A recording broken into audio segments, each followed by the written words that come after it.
A government file has emerged containing further potential allegations of abuse. Dealing with unnatural sexual behaviour at the top of government. Any allegations in relation to that file will be passed to the police. The demands for transparency have again reached the House of Commons. The file, found in the National Archives and highlighted by Sky News yesterday, is entitled Allegations Against Former Public, and then a word missing, of Unnatural Sexual Proclivities, Security Aspects.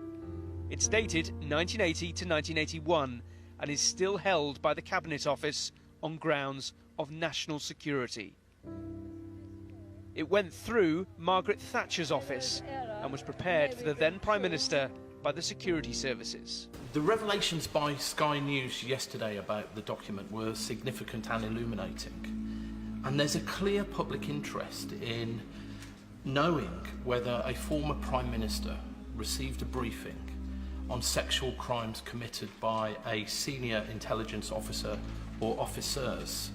Regardless of whether the inquiry get to see the document, can the Home Secretary not commit to publish the document now in the public interest? The file has been passed to the police so that they are able to look at any issues within that file which they should be properly investigating. And I can assure the House that the file will be made available. None of it surprises Don Hale, a journalist who has spent 30 years trying to uncover the truth. He's adamant there are other secret files.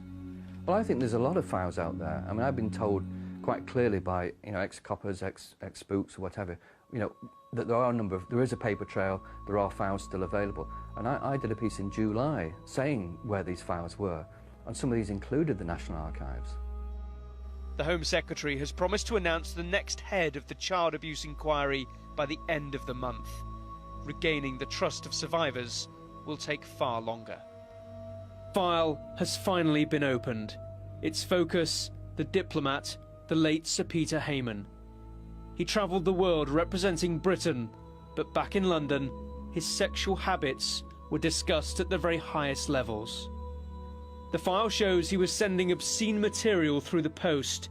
He kept detailed records of his sexual activities and fantasies. In the report it says the material in the record relating to children appeared all to be fantasy, but allegations of him being an abuser have been published in Private Eye magazine, accusing him of paedophilia. The file concludes the allegations were generally accurate. Two significant incidents are highlighted but not detailed, one in Baghdad in 1959 to 60 and one while High Commissioner to Canada in Ottawa. We're looking at Prem 19, but if we do an advanced search. It was university lecturer Chris Murphy who stumbled across the file and alerted Sky News. It had been prepared for the then Prime Minister, Margaret Thatcher, and had been held secret for 35 years. Following an outcry, it was raised in the House of Commons, and it's now been released to the National Archives. This document's being made public not because of the government's inquiry into child sex abuse, but it's being made public despite the government's inquiry into child sex abuse. We've had to rely on an academic from Salford University to discover this file, and we've had to rely on backbench MPs to press government to make it public. Hayman also worked for the intelligence service MI6. The files confirm he was also a member of the Paedophile Information Exchange. He died in 1992. He did face allegations before he died. In 1981, the Maverick MP Geoffrey Dickens accused him in the House of Commons of being a child abuser.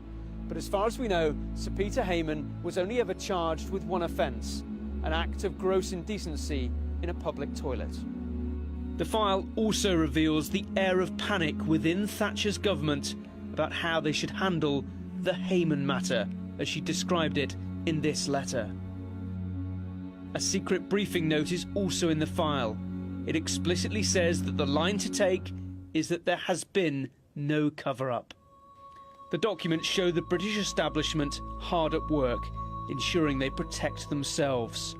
It's telling that there is no consideration of any potential victims.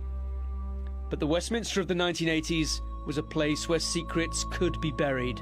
Unravelling it all is a slow process. and the Heyman file is just one part of it. I feel that this inquiry is so important, and that at the forefront of it are so many victims.